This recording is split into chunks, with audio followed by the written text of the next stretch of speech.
zao bila kutaka. Unakuta mtu anatoa laki, mchungaji mimi nina kiwanja anatoa sadaka, mimi nina gari natoa sadaka. Kwa kuwa anatoa bila ridhaa, kuna vitu vya giza vilikuwa vinawavuta kutoa kitu bila hiari yao wenyewe, ambayo yanazungumzwa hapa. Lakini kubwa zaidi ni kukumbushe wewe ambaye hujasubscribe, chini ya video hii utaona maneno yaliyoandikwa subscribe, utayabonyeza kisha utatani on notification. Lakini sihitaji comment ambazo zitafananisha haya yaliopo na mchungaji fulani ambaye unamfahamu pasipo ushahidi. Kwa hiyo sasa wakati hayo yanafanyika na huyo baba anatoa mapepo kwa uchawi, na nyinyi faida yenu hasa ilikuwa ni nini? Faida yetu sisi kubwa, kwanza tulikuwa tunajipatia sadaka, yani nyingi, fedha, yani shortcut tuseme kunapata fedha. Kwa sababu tulikuwa tukimwaga yale maji, mtu anaguswa. Kama yani nyumbani alitoka na bajeti ya kutoa shilingi 500 sadaka, lakini atakavyo tuona kupitia na nguvu tulionao kuta mtu anatoa laki, 50,000. Kwa tujipatie kipato cha fedha kikubwa sana. Na pia hata kwenye mambo yetu ya ushirikina tulikuwa kiwango juu, tulikuwa tunapandishwa vyeo kutokana tunatoa kafara kwa muda mwafaka. Kwa hiyo kwa maana ya kwamba, kwa maelezo yako ni kwamba hata sadaka ambazo anatoa mtu, mpaka anatoa sadaka ya kujimaliza, anatoa sadaka ya nyumba, anatoa sadaka ya gari, sio kwamba ametoa kwa moyo kwa ajili ya kumtolea Mungu, bali ametoa kutokana na nguvu ya giza ambayo imemvuta. Ni mvuto, yani mvutano wa nguvu ya giza, kwamba sisi tutakapokuwa tumemwaga yale maji au nimenuia siku hiyo kutokana na uchawi wangu kwamba leo tunataka tukienda kanisani babangu tuseme tukupe, yani tuchukue zile la zao bila kutaka. Unakuta mtu anatoa laki, mchungaji mimi nina kiwanja anatoa sadaka, mimi nina gari natoa sadaka. Kwa kuwa anatoa bila ridhaa, kuna vitu vya giza vilikuwa vinawavuta kutoa kitu bila hiari yao wenyewe. Mtazamaji, ni mambo mazito ambayo yanaendelea, lakini hii haina maana ya kwamba wachungaji wote wanayafanya haya. Hii ina maana kwamba kile ambacho ushuhuda kutoka kwa binti ambaye anamzungumzia baba yake. Kwa hiyo haina maana kwamba kila mchungaji ambaye unasali wewe, ambaye anasali mwingine, kwamba anayafanya haya. Haya ni kwa mujibu wa ushahidi ambao upo. Kwa hiyo sasa wakati wanatoa sadaka na wanafanya hivyo, hakuna siku ambazo wanajutia. Kujutia kiukweli hapana. Unakuta mtu ametoa sadaka, anakuja nyumbani, anakuja kushukuru mchungaji, mimi baada ya kutoa ile sadaka 1,000,000, kiukweli kufika nyumbani nikapokea muujiza, mwanangu akafaulu, akapata kazi hivi na hivi. Kwa hiyo wengi walikuwa wanashukuru, wanazidi kuvutwa na ile nguvu ya giza, wanajikuta wanazidi kutoa zaidi na zaidi. Na wakati unasema kwa sababu walikuwa hawapo kwenye ufahamu wao. Na wakati wanakuja kushukuru hayo kwamba yamefanyika, labda watoto wao wamefaulu, mambo yao yameenda sawa, kilichokuwa kinafanyika kinatokea, ni kweli kulikuwa na nguvu ambazo zinasaidia wafanikiwe? Hapana, ile ilikuwa ni janja tu ya nguvu ya giza, yani kuwaona wanapata mafanikio wakati sio kweli. Kwa hiyo hapati mafanikio, ila anajiona anapata mafanikio. Ndio, anajikuta anapokea fedha hiyo akishaipokea. Fedha zetu sisi ziko hivi za kishirikina. Ukitoa sadaka kwetu 1,000,000, sisi tunakuombea unapata muujiza mdogo tu kama 500,000. Ukipata hiyo 500,000, hiyo 500,000 tena inarudi kwetu sisi. Ukienda kununua sabuni ya shilingi 500, ile hela yote inakuja kwetu sisi. Unakuta hela imeisha pasipo matumizi sahihi. Kwa hiyo ni sawa na wale wanaosema chuma ulete. Chuma ulete ndio ninachomaanisha. Mtazamaji, ni mambo ni mengi sana na muda unakuwa ni mchache, lakini hauna budi kupitishwa kwenye mengi. Ufahamu wa mambo sio utumwa wa mambo. Kwa hiyo kulifahamu hili jambo haikuwi ugumu, kwamba ni wewe itabidi uangalie ni sehemu gani ulipo. Je, ni sehemu sahihi au sehemu sahihi? Lakini haipo kwa ajili ya kuvunja imani yako, ni wewe tu kwa kile ambacho anakisema. Kwa hiyo wakati hayo yote yamefanyika, sasa ulichukuaje, ulipataje ujasiri wa wewe kutaka kutoka na kuona kwamba hiki ambacho kinafanyika sicho? Na ulipata wapi nguvu ikiwa uliingia katika umri mdogo? Baada ya kwenye uchawi nilitumika kwa muda kama wa miaka 9 mbele, ina maana jumla miaka 19. Baada ya hapo waliokuja kunitoa kwenye giza na kunileta kwenye mwanga, nilipokuja kuingia kwenye mahusiano ya kimapenzi na mtoto wa mchungaji wa dhehebu lingine. Kumbe ulikuja kuingia katika mahusiano na mtoto wa mchungaji wa dhehebu lingine. Kwa hiyo huyo ndo alikufungua macho? Ndio, kwa sababu nilipokuwa nikienda naye kushiriki tendo la ndoa, nilikuwa mara nyingi napenda kutumia nguvu za giza. Ila kila nikijaribu pale nakuta moto unawaka. Kumbe na yeye akawa ameshaelewa jinsi mimi nilivyo kwamba natumia nguvu za kishirikina. Sawa, unasema kwamba ulikuwa unatumia nguvu za giza katika tendo la ndoa. Kwani huyo mpenzi ambaye ni mtoto wa mchungaji wa mwingine alikuwa ni mtu wako, mpenzi wako wa kwanza, au alikuwa ni mwendelezo wa labda kulikuwa na mpenzi mwingine? Hapana, kwa sababu kabla ya hapo nilikuwa sijawahi kupenda. Ndio mwanaume wangu wa kwanza alionitoa bikira, na ndio maana nikakuta nimezama kwake mpaka kufikia hatua hii ya kutoka sehemu moja kuelekea sehemu nyingine. Na labda nguvu za kichawi ambazo ulikuwa unazitaka kuzitumia kwake ni nguvu zipi na zilikuwa zinahusisha nini? Yaani ulikuwa unataka nini kutoka kwake? Kwa sababu nilipoanza naye mahusiano nilimwelekeza babangu. Babangu akaniambia yule kijana ana nyota ya fedha. Alafu pia inatakiwa yani asije yani katika maisha yake asipate uwezo wa kuzalisha sehemu, yani wa kumpa uwezo mwanamke mimba. Kwa hiyo nilikuwa nikienda kushiriki naye tendo la ndoa kichawi, nilikuwa nataka nichukue zile, sio niseme in shortcut, zile shahawa. Yani nazichukua kichawi na nipelekea babangu. Sisi kule kwetu zina kazi kubwa sana. Mtazamaji, ninachoka. Mambo ni mengi sana, lakini nikukumbushe tu wewe ambaye bado hujasubscribe, chini ya video hii utaona maneno yaliyoandikwa subscribe, utabonyeza maneno hayo. Lakini pia chini ya video hii utaona sehemu ya comment section ambayo utaacha maoni yako kwa kile ambacho kinaendelea. Kwa hiyo wewe ulikuwa kwamba unataka uchukue uzazi wa huyu kijana wa mchungaji mwingine, ambao uzazi huo upeleke kwa baba yako. Sasa ni nguvu gani ambayo ulikuwa unaiona inapingana na nguvu yako wewe ya kile ambacho ulikuwa unakitaka kukifanya? Kila baada tulikuwa tukianza tendo la ndoa, tukimaliza, nikitaka kuchukua zile shawa nakuta kuna kama mwanga fulani kama moto unaungua. Kwa hiyo nakuwa nashindwa kufanikisha kuibeba ile nyota yake pamoja na kubeba zile mbegu za kiume.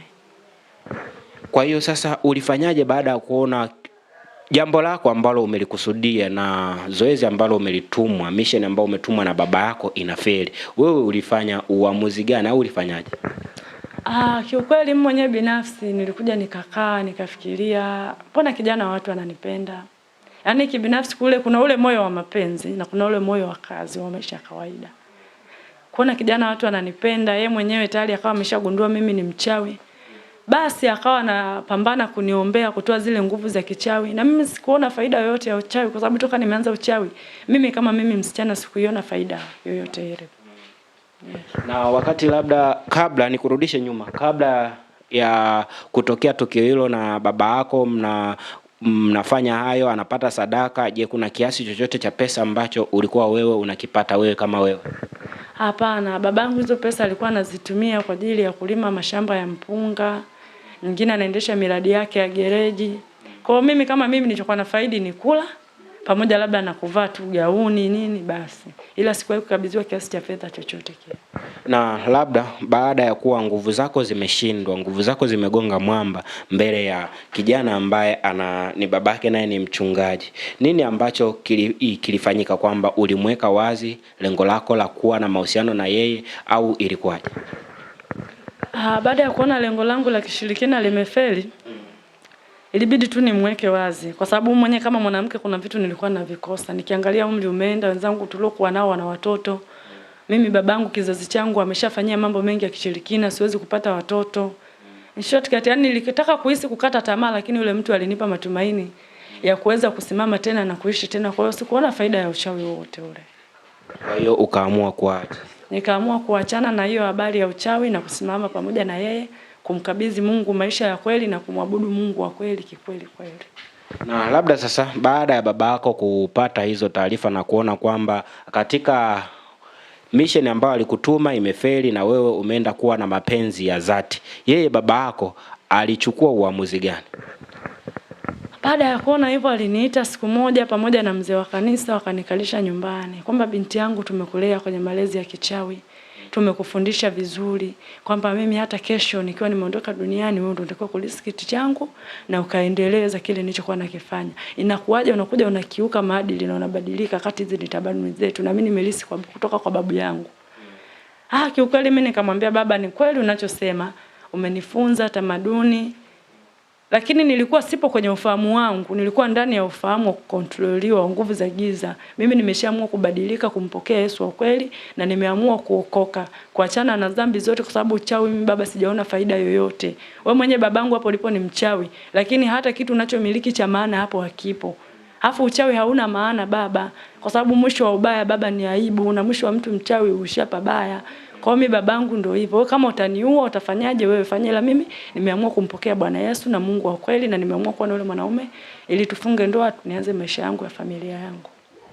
Mtazamaji, unaweza ukahisi ni stori ya kutunga au stori ya tamthilia ya Pauko na Pakawa, lakini hii ni stori ambayo imemkuta binti ambaye amesimulia mkasa huu. Lakini pia nadhani wapo wengi wanaopitia mikasa ya maajabu kama haya. Wengi hawaamini katika nguvu za giza, lakini wanasema kama shetani yupo basi na Mungu yupo, kama Mungu yupo basi na shetani yupo. Kwa hiyo sasa, mpaka sasa hivi nini ukaribu wako, mahusiano yako wewe na baba yako, yani ukaribu baada ya kuwa umeshamwambia baba kama atakuua, atajua yeye kama atafanyaje, mahusiano yenu yapoje?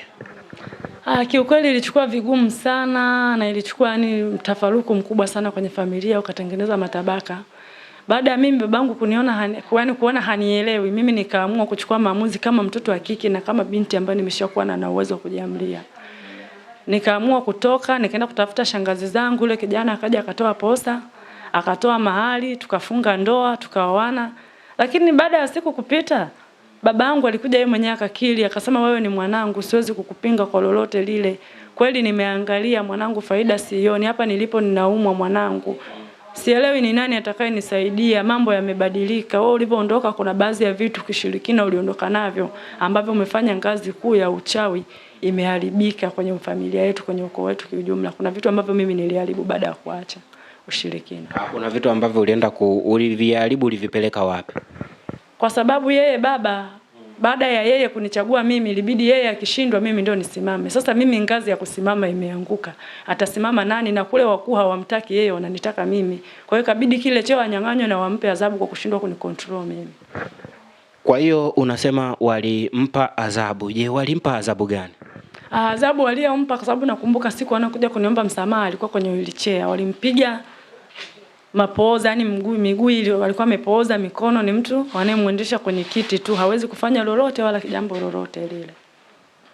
Na kwa sasa hivi labda wewe ukiona mikutano ya Injili, ukiona mambo yanayoendelea, unafikiri kwamba una uwezo wa kujua kama hapa anayehubiriwa ni Yesu wa kweli au ni Mungu wa kweli, au hapa anayehubiriwa ni shetani? Nina uwezo kwa sababu nina utaalamu ndani ya miaka 19. Kwa hiyo ninaweza nikafika sehemu nikajua hapa wanayemwabudu ni Mungu wa kweli aliye hai. Ila hapa wanayemwabudu wanamwabudu Mungu ila pia wanashirikisha na nguvu za giza. Na labda vitu hivyo ambavyo wewe una utaalamu navyo, je, vinaweza vikafundishika hata kwa mimi mtazamaji anayetazama, kwamba akajua labda nikiona viashiria fulani kwamba hapo hakuna Mungu aliye hai, hapo kuna shetani, kuna ibilisi, kwamba anaweza ukamwambia akajua, au kwamba hivyo haviwezekani? Inawezekana kujua, kwa sababu tukisema turudi kwenye maandiko tutarudi parefu sana. Mungu wa kweli anajidhihirisha kupitia ushuhuda wa kweli na kupitia uponyaji wa kweli. Yaani kwa mfano mimi naweza nikawa naumwa tumbo. Nikaja mbele nikamwambia mtumishi, mimi ninaumwa tumbo. Ukanigusa tu kwa mkono wako ukaniombea, na mimi pia nikiwa na imani pia napona. Alafu sasa kitu kingine cha kujua kwamba Mungu ambaye sio wa kweli. Kwa mfano kuna vitu vingi sasa hivi vinavyotokea duniani. Hapa sizungumzii dini wala kabila la mtu, wala sizungumzii mchungaji fulani wala nabii fulani. Hakuna Mungu anayeponya kwa maji, wala hakuna Mungu anayeponya kwa mafuta. Mungu anaponya kwa neno. Yaani kwa neno lake tu akisema na kuamuru, wewe fulani, wewe Adamu, wewe nani, naomba pokea uponyaji kwa jina la Yesu. Akikunenea tu neno la Mungu lile, yani kupitia neno tu lenyewe linaenda linatenda kazi ndani yako kupitia jina lako, pasipo kutumia kitu chochote kile. Mtazamaji, ni elimu kubwa ambayo inahusisha masuala ya imani. Ndio maana nitarudi pale mwanzo nilikwambia kwamba kama liswala litakukera kuhusu imani uachane nalo, lakini ndivyo hivyo anasema kwamba hakuna sehemu ya Mungu ambayo itakuponya wewe kwa kutumia maji, mafuta au mambo mengine. Labda pasipo kutaja na haya mambo ambayo yanaendelea, labda unahisi kwamba haya mafuta ambayo yamekuwa maji, mafuta ambayo yamekuwa yakitumika katika uponyaji, je, ni biashara tu zinazofanyika au ni nini? Kwanza kwa utaalamu wangu wa ushirikina kwa miaka 19 ninachojua mimi, yale maji huwa ni maji ya maiti. Alafu yale mafuta huwa tunayachukua kwa yule mwanamke aliyetoka kujifungua kwenye kondo la nyuma, ambao ndo nikija nayo mimi hapa kwa nguvu zangu nilizonazo za kishirikina, nikikugusa wewe hapo napokea uponyaji. Mtazamaji, ni mambo mazito ya ushuhuda ambao binti anauleta mbele ya hapa. Kama tulivyosema, hatupo kwa ajili ya kejeli, hatupo kwa ajili ya kukashifu imani za watu. Kwa hiyo kondo la nyuma labda ambazo zinatumika kama mafuta ya uponyaji ni yanapatikanaje sasa? Hayo mnayapataje? Kwa sababu hivyo vitu ni vya siri sana. Yaani ulivyokuwa, sitaki kukurudisha huko kwamba ulivyokuwa katika uchawi, kwamba hivyo vitu mlikuwa mnavipataje? Kuvipata ni kitu rahisi sana. Tena ni kitu cha muda mfupi tu. Unaweza nikafumba macho sasa hivi na nikaja navyo. Kwa mfano, naweza nikaenda mochwari ambako najua huyu mtu amefariki leo hii, ratiba yake inabidi aoshe mwili. Naenda ninampiga upofu yule muosha maiti. Wakati yule anaosha ile maiti, mimi yale maji na yachukua na kwa na kifaa changu tayari, nakimbia nayo kichawi, naenda kuyaweka sehemu yangu ya kuhifadhia uchawi. Alafu kwa sala la kondo la nyuma, huwa tunakaa pembeni pale kishirikina. Pale nesi anapokuwa anahangaika kumzalisha mwanamke, anapotoa lile kondo la nyuma anaenda kulidumbukiza sehemu kwenye shimo au dustbin, sisi huwa tunakuwa jirani, tunalidaka kimiujiza. Tunalichukua tunaenda kufanyia kazi zetu. Na pia watu tunapenda sana kutumia vitovu vya watoto wachanga. Vikishatoka tu pale sisi tuna kazi navyo kubwa sana. Vile vina kazi kwa ajili ya kutuongezea nguvu katika kupotea. Tunataka kupotea huwa vinaongeza nguvu. Vitovu vya watoto.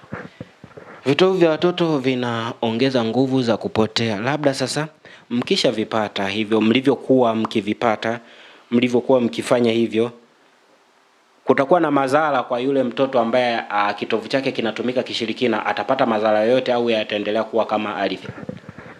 Kupata madhara kuna aina mbili za kutegemeana. Tunaangalia na nyota ya mtoto. Kama mtoto ana nyota lazima atapata madhara. Utakuta mtoto anakuwa maisha yake afanikiwi, ni mtu wa mikosi, mtu wa nuksi, wa mabalaa. Ila kama hana nyota, sisi hatuwezi kudili naye. Sisi tunadili na kile kitovu chake kwa ajili ya kuongeza nguvu. Kwa sababu tulijaribu kuvifuata hivyo vitovu mbali. Kwa wenzetu Nigeria kitovu kimoja ni milioni 60. Kwa hiyo ni kitu ambacho kina nguvu kubwa sana kwenye kishirikina kuliko kitu chochote kile.